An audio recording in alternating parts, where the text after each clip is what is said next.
La plus grande de nos richesses ne se mesure pas en millions. Nous vous faisons découvrir des ovnis pour vous permettre d'en devenir un, vous aussi. Sportifs, entrepreneurs, artistes, ils nous partagent chaque semaine leurs récits de véritables trésors d'informations.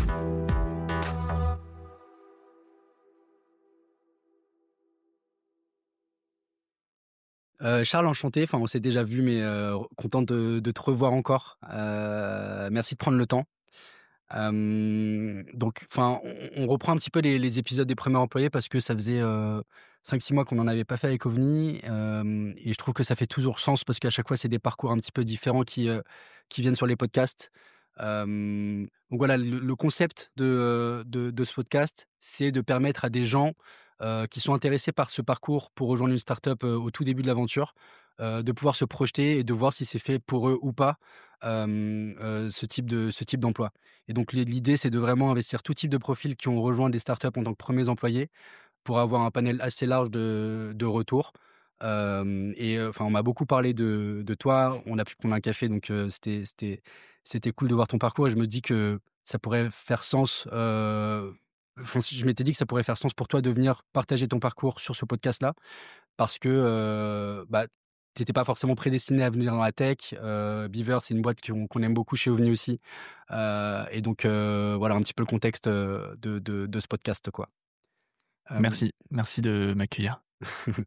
Comme je disais, on a pris le temps de se poser ensemble, pour moi déjà que je comprenne d'où tu viens et tes motivations. Mais est-ce que tu pourrais peut-être te présenter en 1 ou 2 minutes pour les gens qui ne te connaissent pas?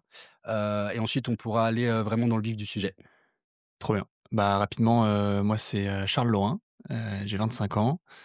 Je viens de quitter, l'aventure qui a été la plus riche pour moi, jusqu'à maintenant, qui est Beaver, après 2 ans et demi. Mon parcours, pour commencer au lycée à 17 ans, je savais pas trop ce que je voulais faire. Peut-être avant de passer sur, Ouais, vraiment, enfin ton adolescence et tout, ouais, qu'est-ce que tu faisais chez Beaver? Pourquoi tu les as rejoints? ouais. Enfin et grosso modo en 2 phrases, qu'est-ce que fait Beaver aussi? Ouais, donc Beaver, c'est une solution, pour, la compliance ESG. Donc en gros, de la même manière que tu avais un marché, il y a toujours ce marché-là de la cybersécurité où, bah, les startups ont besoin de montrer patte blanche sur les sujets, data security. Beaver, c'est monté pour remplacer les consultants RSE et aider les entreprises à préparer leur conformité, leur, label, leurs certifs, tu vois? Le Vanta de l'ESG, Le Vanta de la RSE, comme on disait. de la RSE, OK. Voilà, exactement. Et donc toi, tu les as rejoints en qualité de sales à l'époque, mais en fait, quand tu étais un peu, un jack of all trades, tu faisais Ouais, tout, quoi. ouais, le titre, c'était, sales lead, quand j'ai rejoint, Pierre et Étienne en janvier 2023. OK, OK, très bien. Bon, on est allé enfin, cool d'avoir la présentation. Peut-être preneur de repartir, plus loin dans ton parcours. Comment tu étais à 17 ans? Est-ce que tu savais déjà un petit peu le chemin que tu voulais tracer, les industries qui t'intéressaient? C'était qui Charles, pendant le lycée?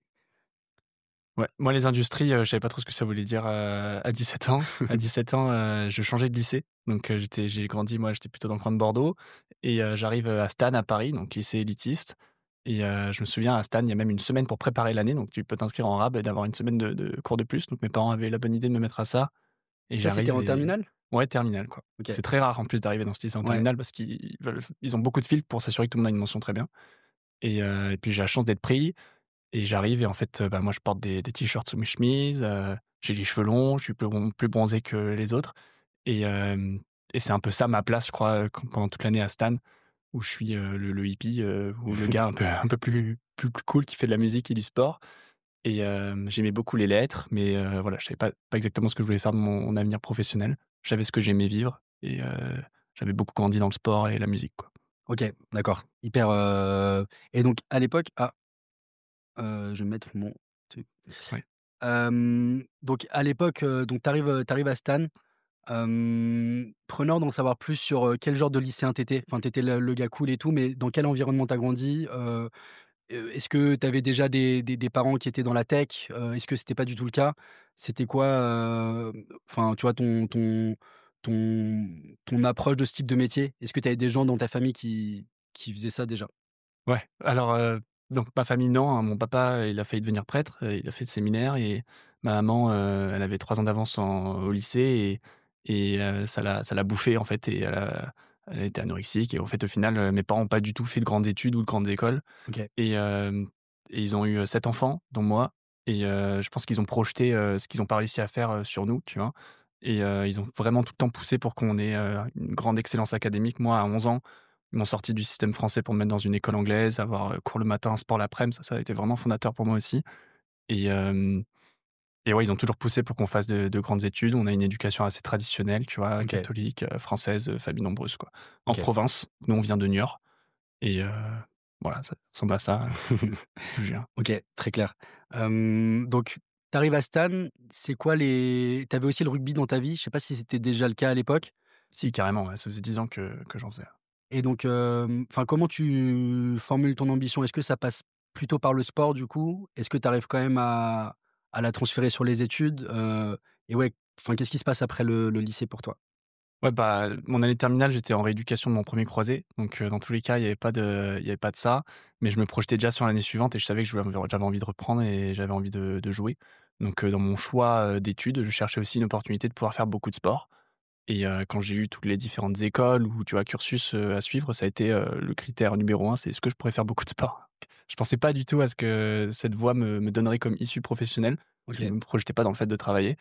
Mais je voulais faire beaucoup de sport et passer des bons moments comme je le faisais depuis que j'étais petit à l'internat, quoi. Je J'allais pas plus loin que ça. Donc tu essayais de passer par les structures genre Pôle espoir, ce type d'environnement ou pas du tout?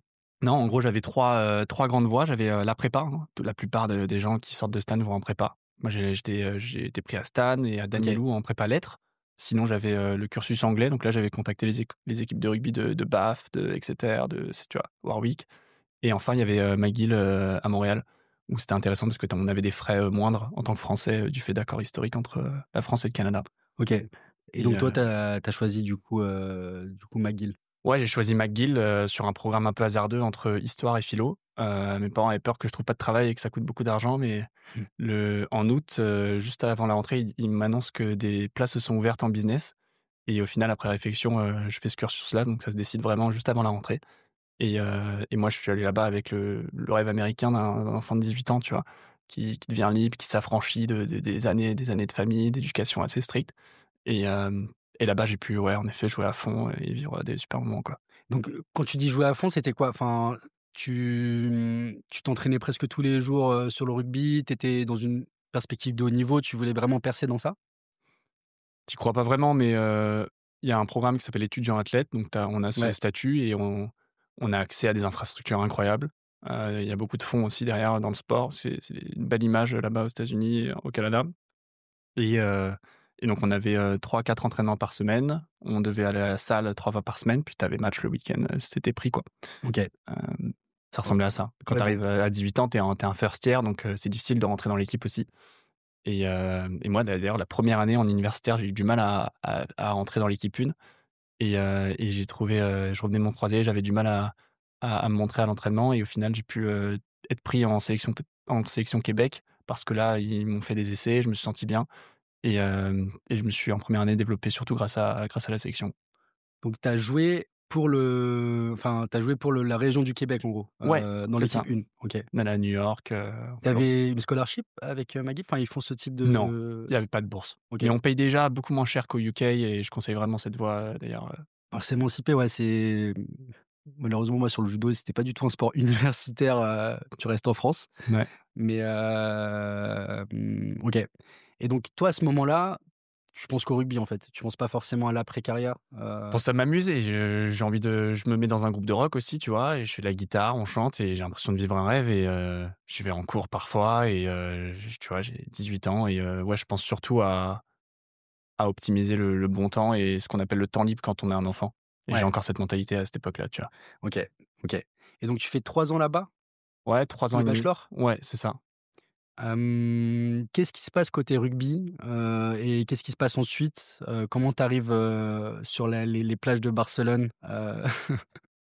Ouais, côté rugby, en 2020, donc il y a le covid, moi, qui strike et donc là, on rentre en France, et en fait, je découvre l'opportunité d'aller travailler, pendant l'été, à Summer Rocks, qui vend des événements privés, sur les plages et je me projette d'aller jouer en Espagne ensuite, à Valence, à la rentrée de septembre 2020, puisque les cours sont en ligne. Je me dis: «Je vais OK. passer une année, en Espagne à jouer». Donc je décroche un contrat, tu vois? Je contacte toutes les équipes et je décroche un contrat avec l'équipe de Valence où j'ai un logement et des petites primes de match et je vais faire mes études en ligne et ça m'allait bien, quoi.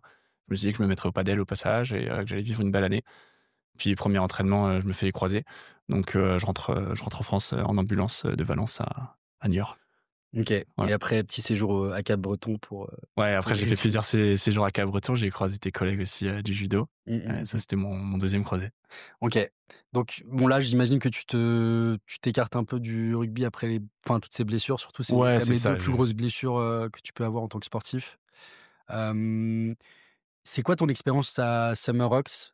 Parce qu'en gros après tu passes quand même un petit peu de temps là-bas. ouais.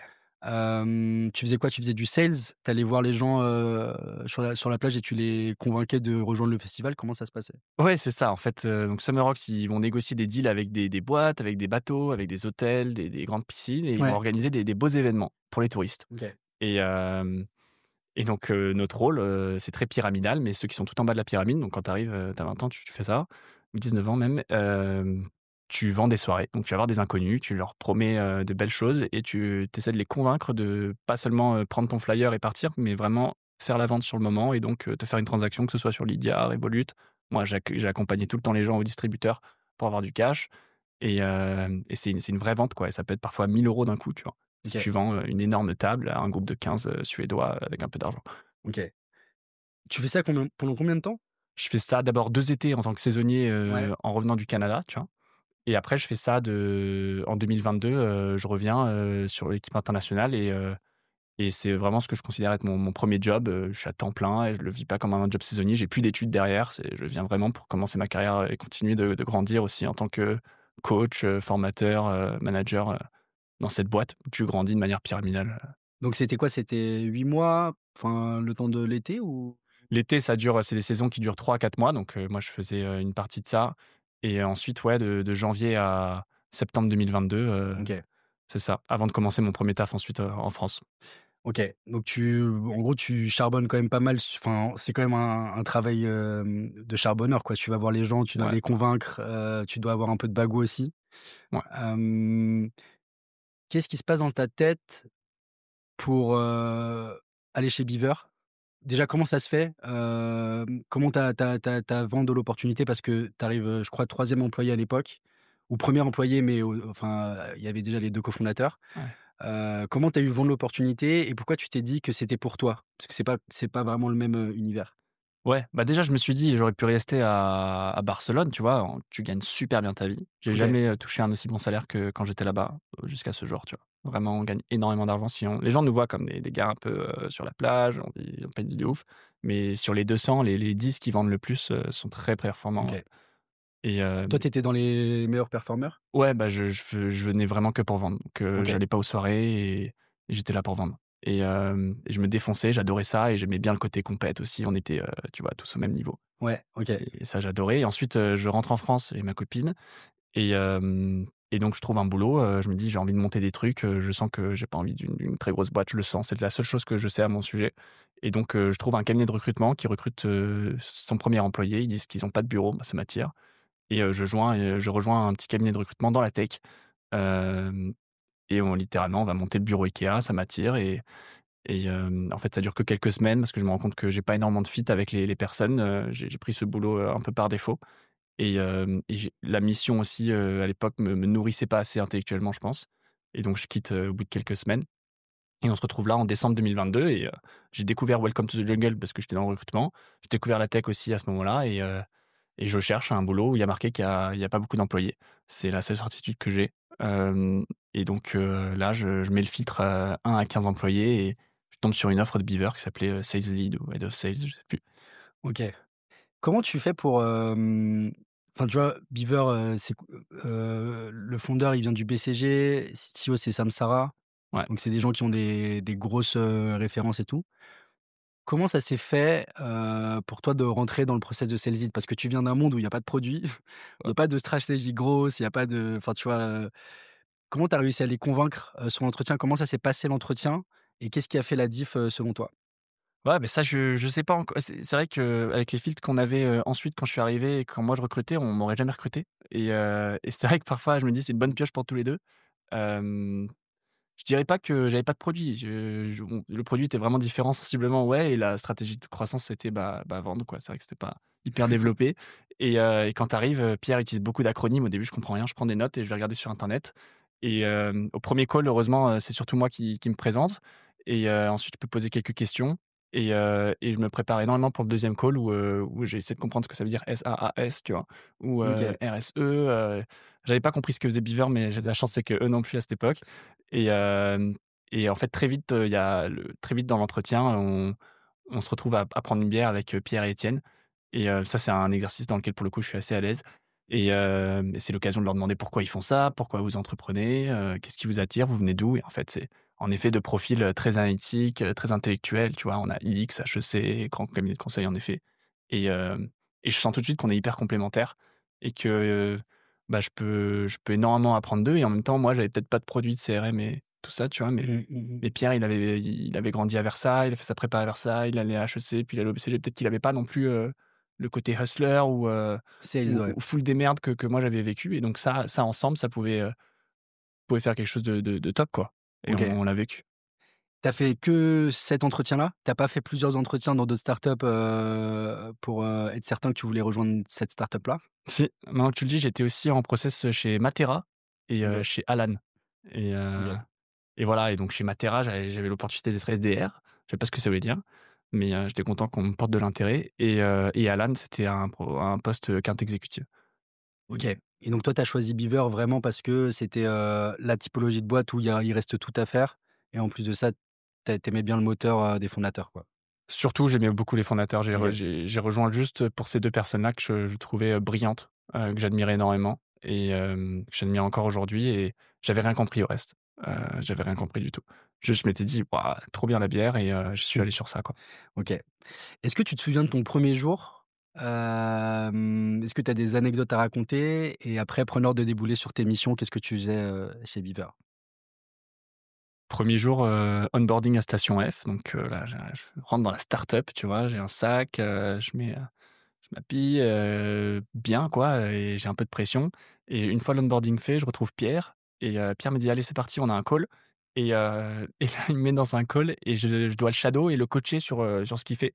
Pierre avait jamais fait de sales avant et en fait, la particularité du rôle, c'était pas, une transmission de founder-led sales à premier sales, mais Mmh. vraiment, il faut tout construire et heu et donc il me demande de le coacher. Donc en même temps, moi, je tape sur Google, 1er call SaaS, tu vois?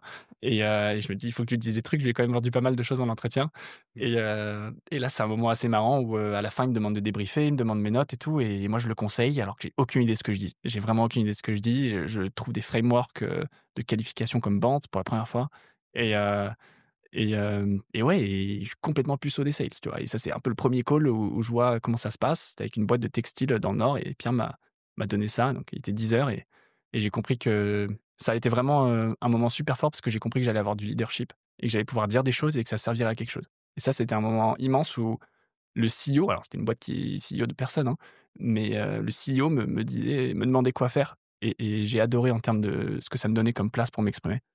Mmh, c'est intéressant. Est-ce que toi, tu pas du tout pris le truc en mode syndrome de l'imposteur, ça t'a plutôt donné envie, en fait?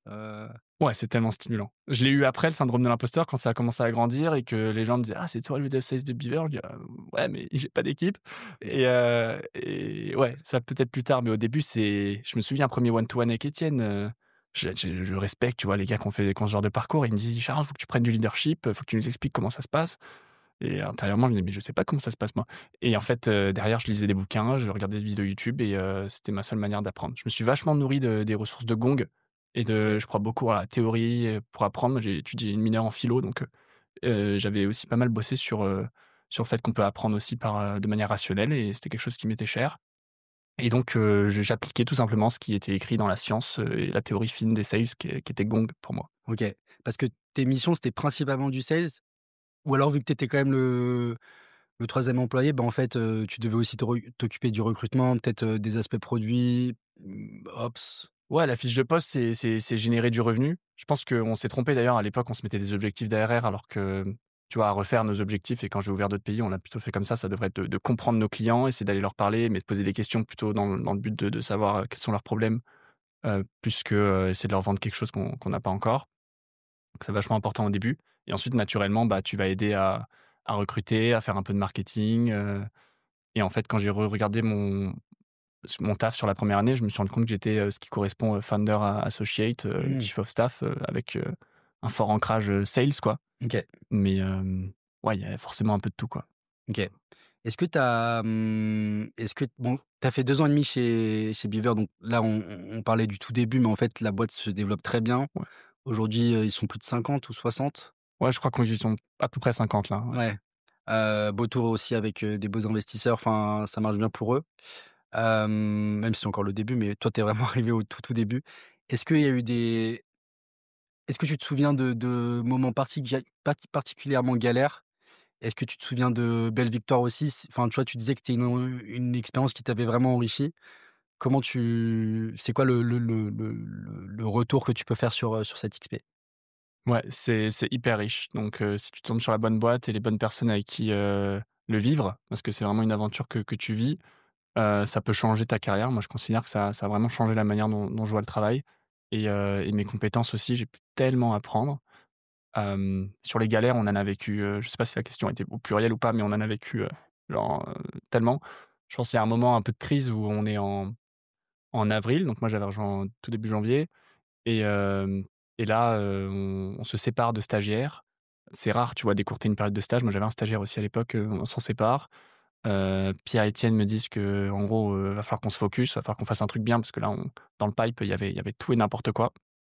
Le premier deal que j'avais signé, c'était un club de foot et en D2 belge et pour l'anecdote, là, ils vont devenir champions de Belgique et probablement en D1 donc magnifique. Peut-être que c'est grâce à la RSE et Le karma. et ouais, donc ça, c'était les galères de on sait pas ce qu'on fait, on rate des levées de fonds aussi, tu vois? Et moi, je me demande, moi, je me remets en question personnellement. Je me souviens d'un entretien ou plutôt d'une annonce de quarter où Pierre, à la fin du lancement du quarter, annonce qu'une personne va nous quitter. Il y avait une 2e fille en CDI qui s'appelait Barbara et moi, je fonds en larmes, dans la salle de réu, tu vois? J'étais très sensible, et j'avais pas les codes, tu vois? Et je me dis: «Bah, j'ai envie de pleurer», je pleure et j'étais trop mal parce que je me sentais responsable de son départ. Je me dis: «J'ai pas réussi à signer» et je m'en voulais énormément et et en fait, à l'époque, Pierre vient me voir et me dit: «Étienne aussi, écoute, Charles, c'est pas de ta faute, nous aussi on sait pas, on va continuer d'apprendre, on veut que tu sois dans l'équipe, on compte sur toi» et ça m'a boosté, tu vois? Mais ça, c'était des moments difficiles où, en plus, comme tu gères le revenu, ben, si tu en amènes pas, Mmh. la boîte derrière, il y a plus personne, quoi et c'est Ouais, ce moment-là, on se retrouve vraiment juste tous les 3. c'est souvent ça, enfin, en fait, les sales, déterminent aussi la culture et si ça se passe bien en interne dans la boîte, quoi. Ouais. À partir du moment où tu fais pas rentrer d'argent, tu as l'impression que tout ce qui découle est un peu de ta faute. Ouais, moi, c'est vraiment ce que j'ai ressenti à ce Ouais. moment-là et un peu de culpabilité carrément. Et puis dans les grandes victoires, les premiers clients que tu signes, au contraire, tu vois? Donc ce club de foot, la Royale Union Saint-Gilloise. Mais aussi, je pense la première fois que, on a un client qui tombe chaque semaine, et ça, c'était en septembre 2023. Je venais d'onboarder Hugo, en sales et là, toutes les semaines, on a un client qui tombe et là, je me dis: «Putain, Hugo, il va croire qu'en fait, ça marche super bien, je suis trop content, quoi, c'est génial pour l'onboarder» et puis je suis fier aussi d'avoir autant de pipe et en fait, à partir de ce moment-là, je crois qu'on a plus une semaine où on n'a pas signé de client, quoi et c'est, ce qu'on a cru à l'époque être un product market fit. Ça n'était pas exactement pas mal de raisons, mais en tout cas, ça C'était c'était quoi les raisons? c'était des signaux hyper enthousiasmants. Pourquoi enfin, qu'est-ce qui a fait qu'en fait, c'était pas un vrai PMF? Parce qu'on n'avait pas vraiment de produit. On était bon pour les écouter et leur OK. vendre, des choses, qui mais on vendait surtout du conseil. En fait, on était Ouais. 3 et la manière dont on bossait avec, Pierre et Étienne, c'est, moi enfin, Pierre, il donnait une vision, il essayait de réfléchir à un produit, puis il était surtout consultant pour nos clients. Étienne, lui, il codait et il essayait de faire des features en fonction de ce que Pierre demandait et moi, j'ai essayé de trouver des gens qui étaient prêts à payer pour tout ça. OK. Mais ça ressemblait pas pas vraiment à une boîte qui a un TNS. OK. Est-ce que tu as vraiment est-ce que tu as senti à un moment donné, tu vois, un espèce de plafond, en termes d'apprentissage dans la boîte? Est-ce que enfin, tu vois, tu as eu une période, souvent on parle à des gens qui sont arrivés juste après le PMF, qui est déjà un peu, tôt dans l'aventure, mais toi, tu es arrivé vraiment avant. Hem, ouais, est-ce que tu as ressenti cette espèce plateau où il se passe pas grand-chose et tu as pas forcément envie de rester parce que, tu crois plus vraiment, à l'avenir de cette boîte? Non, jamais. Je le suis encore aujourd'hui, je suis convaincu que cette boîte, elle va être incroyable et elle a tout le potentiel pour. À partir du moment où on a commencé à fonctionner en tant que boîte, tu vois? C'est-à-dire, générer des clients, quoi, c'est ça une boîte, et du revenu, ça a fait que s'emballer. OK. Et à tout moment où moi, dans mes missions, j'avais pas l'impression d'avoir les compétences, par exemple, là, j'avais l'occasion, grâce à nos invests, grâce à Pierre, de rencontrer des gens qui étaient 1000 fois meilleurs et qui pouvaient m'apprendre, tout simplement, des calls où tu étais en cours, quoi. Mmh. Et mais sinon, non, c'était à chaque fois des nouveaux défis, des nouveaux apprentissages. OK, et j'imagine aussi que, enfin, quand tu arrives aussi tôt dans l'aventure, tu te, enfin, tu te vois pas comme un premier employé, tu te vois comme un late founder ou limite quelqu'un qui est hyper, enfin, tu vois, Beaver, ça devient limite ton bébé, quoi. Même si évidemment tu as les 2 cofondateurs et il y a des equity et tout, mais genre, c'est pas un travail de salarié, en fait. J'imagine que c'est, un travail que tu as encore tard dans la soirée, dans tes pensées, que tu y penses peut-être sous la douche, enfin, c'est ce genre de travail, non? Ouais, plus encore. À l'époque déjà, on se rend compte que c'est compliqué de trouver une rémunération qui a du sens, de mettre du variable, donc on coupe une partie de mon salaire pour, que je prenne plus d'equity et heu et ensuite moi je donnais tout ce que j'avais, quoi. J'avais pas grand-chose sinon beaucoup d'énergie et de volonté et j'en ai fait, tu vois, j'ai eu 2 arrêts maladie, j'ai pas arrêté une seule seconde après mon opération des croisés et hem et en fait, parfois, j'étais même frustré de partir en vacances ou quand Pierre, il m'avait annoncé qu'on fermerait la boîte, qu'on soit tous en vacances, je crois à Noël. Moi, j'avais envie de bosser, tu vois? Il y a toujours des trucs à faire et Mmh. je faisais que ça, vraiment. Il y a eu un bon 1 an et demi où Beaver, ça a remplacé énormément d'autres choses de ma vie, tu vois? OK, Carrément, ouais. et donc là, aujourd'hui, tu es plus chez Beaver, ça fait peut-être un mois, quelque chose comme ça? Exactement. Qu'est-ce qui a amené à ça? Enfin, je sais pas si tu peux en parler, enfin, tu peux dire, ce que tu as le droit de dire, mais, preneur de savoir, enfin, qu'est-ce qui s'est passé, dans ta réflexion sur les derniers mois les derniers mois pour partir? Et après on pourra découler plus sur qui selon toi, enfin, qu'est-ce qui selon toi fait un bon 1er employé? Pour qui c'est pas forcément fait, et peut-être les conseils que tu pourrais donner à ceux qui veulent s'engager dans cette voie, quoi. Mais peut-être commencer par, bah, qu'est-ce qui s'est passé sur les derniers mois pour partir? Ouais. Bah, bonne question, hein. C'est impossible de s'imaginer, en dehors de cette aventure quand on est dedans, tu vois? Et d'en faire le deuil aussi une fois que ça se termine. Il y a beaucoup de similitudes avec, d'autres formes de rupture, quoi, tellement on est engagé. Mmh, Et hem et en fait, à la fin, je pense qu'il y a plusieurs facteurs, mais la boîte a grandi plus vite que moi j'étais capable de suivre et hem mon rôle a aussi évolué dans la boîte. Mais je pense qu'à la fin, j'étais plus capable de trouver ma place dans cette entreprise qui avait tant changé. Et qui correspondait plus exactement à celle que je connaissais et j'avais du mal du coup à me projeter et à travailler dans ces nouvelles conditions, tu vois? mmh, J'étais encore trop ancré dans ce que c'était avant et j'ai pas réussi quand ça a changé vite à me mettre à ce niveau-là et à évoluer à ce rythme-là. Et ensuite, on a des facteurs aussi, conjoncturels, tu vois? Où l'ESG a pris un sacré coup là récemment, c'est assez dur quand même pour les boîtes d'ESG. Beaver s'en sort plutôt bien grâce à un mmh, bon positionnement, mais là, il y a des nouvelles, des annulations de grandes normes qui font que le marché est en berne. Du coup, on ralentissait beaucoup sur la France. Moi, à la fin, j'étais, sur l'ouverture de 2 pays, UK, US et quand Pierre me dit: «Bon, on a besoin de toi plutôt sur la France», là, je me dis: «Je ne sais pas comment je vais pouvoir m'intégrer dans cette équipe, qui a tellement changé, ouais, que j'ai géré à l'époque, que j'ai recruté». Hem et c'est le moment où on se dit, «C'est sûrement le moment pour terminer aussi, l'aventure, quoi».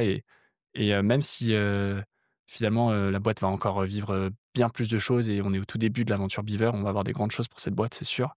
J'étais fier d'avoir vécu de 1 à 50, de mmh, 0 à plusieurs millions et quand je regardais ça, il y a quelques semaines, je faisais le point, tu vois? Heu, j'étais, j'étais super fier, qu'on ait fait tout ça et qu'on l'ait vécu ensemble, quoi. mmh, mmh, mmh. Ouais. Donc du coup, enfin, ouais, hyper, c'était plus une question de changement de tâche, je suppose, où quand tu arrivais, tu faisais, vraiment tout type de tâches. Peut-être au fur et à mesure que la boîte grossit, tu es peut-être plus verticalisé sur un type de tâche et du coup, c'est moins excitant intellectuellement. Et après aussi un espèce de changement de culture au sein de la boîte où forcément quand tu es 50, bah, c'est pas la même culture que quand tu es, 3 et même 10, très clair.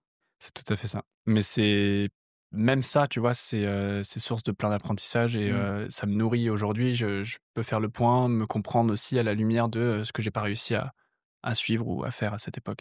OK. Si on part plutôt sur, maintenant les conseils que tu donnerais à des gens qui veulent, vivre cette expérience-là de premier employé, qu'est-ce que tu aurais peut-être fait différemment toi, il y a 2 ans et demi quand tu as rejoint Beaver? 1re chose.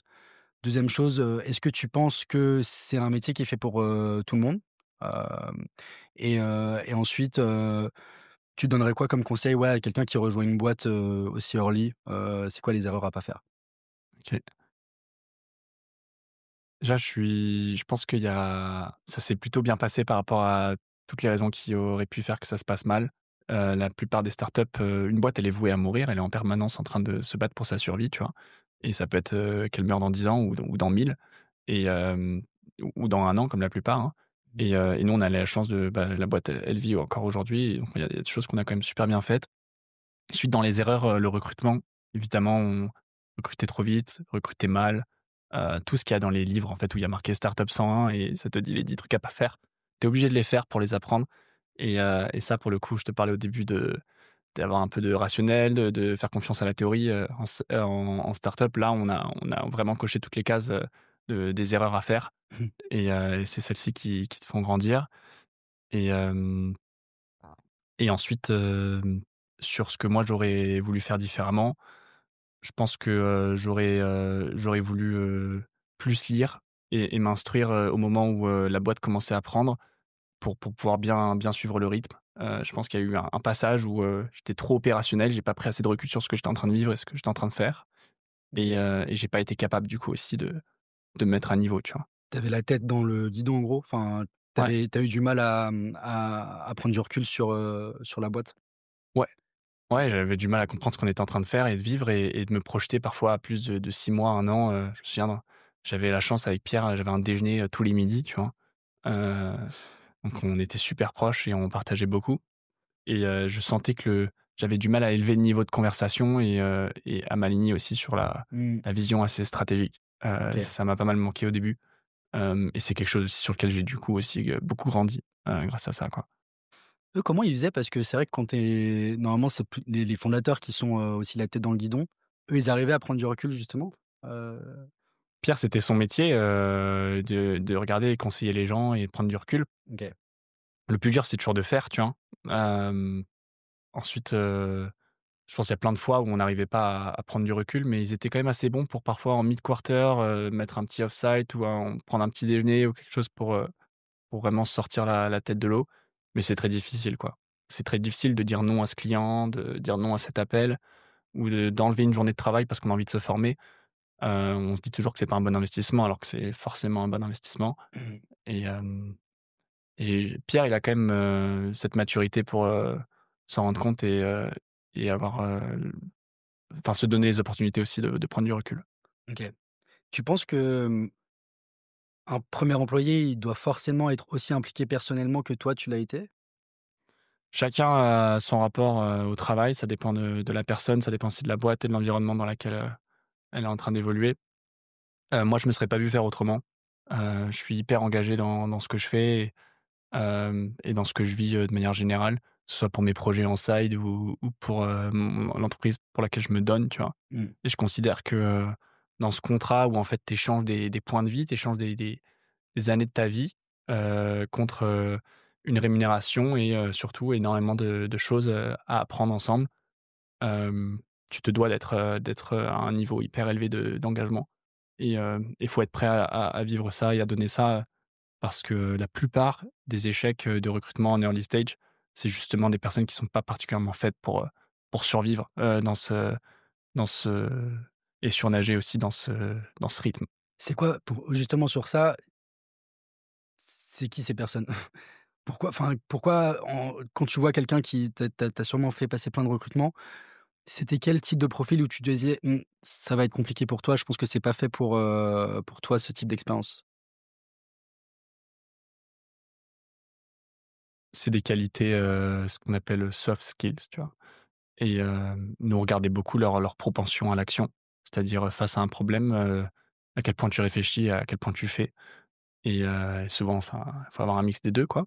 Mais on privilégiait énormément les personnes qui avaient une propension à l'action qui était élevée et on appelle, des doueurs, tu vois? Mmh. Donc ça, c'était une, et tout le monde l'est pas, et c'est pas mieux d'être doueur ou de pas l'être, tu vois? Mais c'est important d'être conscient, soi-même de: «Est-ce que moi je suis ce profil-là?» ou quand j'ai un problème, quand quelqu'un me pose une question, je vais pouvoir, très vite, passer à l'action, ou j'ai besoin de temps, j'ai besoin de réfléchir, pour ensuite, donner une meilleure réponse. OK. Et moi je suis quelqu'un de très spontané, très vif, et donc j'ai quand même une propension à l'action élevée, ce qui m'a pas mal aidé, qui porte préjudice aussi au moment où tu as besoin, au contraire, de peut-être moins faire et plus réfléchir. Hem ça, c'est vraiment la qualité, numéro 1, je pense. Ensuite, quand tu construis, des aventures comme une boîte, quoi, tu es obligé d'être, humainement très proche et connecté avec les gens avec qui tu fais cette aventure, et donc vouloir bosser en équipe, vouloir bosser avec, des gens que tu respectes, que tu admires, et que quand ils disent quelque chose, tu tu l'imprègnes. Hem, donc ça, c'est aussi, ce côté team, c'est aussi Mmh. très important dans les recrutements. OK. Ouais, donc des gens qui sont dans l'action, qui, bah, sont du coup forcément drivés par les résultats puisque c'est une conséquente, et des gens qui sont, plutôt portés sur l'équipe. C'est peut-être le meilleur combo, quoi. Ouais, et on rajoute un troisième point qui est pas des moindres, c'est, l'excellence. Donc, cette capacité à on est 4, si on recrute une cinquième personne, elle représente, désormais 20 de la boîte, 20 de sa culture. On se dilue aussi, de cette manière, et donc, cette personne, elle doit élever le niveau. Elle doit être meilleure que nous sur un point, et elle doit, raise the bar, tu vois? Et donc Mmh ça, mh, c'était aussi mmh. quelque chose de super important dans le recrutement, et quelque chose qu'on attendait des personnes qui rejoignaient, et quelque chose qui m'a été fait, comprendre dès le 1er call, où Pierre, moi, je me souviens, quand j'ai rejoint Beaver, on m'a dit: «Tu sais, coach-moi sur ce call». Bah, en fait, il attendait de moi que je sois Ouais. meilleur que lui dès le jour 1, et que je le montre, et c'est ce qu'on attend d'un 1er employé, ou des 10 premiers employés, c'est cette capacité à élever le niveau, très tôt et très rapidement. OK. Je pense qu'on a à peu près on est à peu près passé sur tous les sujets. Est-ce que voilà, tu aurais un mot pour des gens qui veulent, s'engager dans ce travail de premier employé dans n'importe quelle startup? Enfin, si tu as quelque chose à leur dire, tu peux le faire maintenant. Ouais, c'est une aventure qui est très gratifiante, même si on s'en rend pas compte sur le moment, parce qu'on mange de la merde, en fait, toute la journée, et on bosse beaucoup. Mais moi, c'est seulement quand j'en suis sorti, et là, quand je fais des process, que je rencontre d'autres boîtes, peut-être des potentiels cofondateurs, ou en tout cas, je regarde un peu ce qui se fait dans l'écosystème, je me rends compte de la qualité et la chance que j'avais de bosser, avec les personnes avec qui je travaillais, et non seulement, Pierre-Étienne, tu vois? Mais Hugo et toutes les personnes, de l'équipe sales, de l'équipe CS, produit, tech, tu vois? Et donc c'est vraiment une chance immense. Par contre, c'est pas fait pour tout le monde. Il faut pas se cacher sur ça, c'est vraiment important d'être certain de ce qu'on veut. Moi, ce que j'ai compris, par exemple, et ce que j'ai appris sur moi-même, c'est que j'ai compris l'environnement dans lequel je m'épanouissais, et avant de vouloir rejoindre une startup, c'est important de comprendre, quel environnement cette startup représente, et est-ce que c'est le bon pour toi? Est-ce que tu as besoin de cadre et de quelqu'un qui te guide, et c'est pas bien? Ou est-ce que tu as besoin de liberté, d'exprimer, dans un champ qui est complètement, à défricher? Et moi, je savais que j'avais besoin de ça, donc c'est un choix pour moi assez évident. Mais c'est quelque chose dont il faut être conscient, parce que si on est au mauvais endroit, ça va faire du mal, à la personne, et ça va faire, aussi ralentir la boîte. Mmh. Donc OK, ça marche. Charles, je te remercie pour ton temps. C'était un plaisir de t'avoir avec nous, et puis hâte de voir, ce que l'avenir te réserve. Je suis sûr que ce sera le meilleur. ouais, bah, merci Thomas, trop sympa.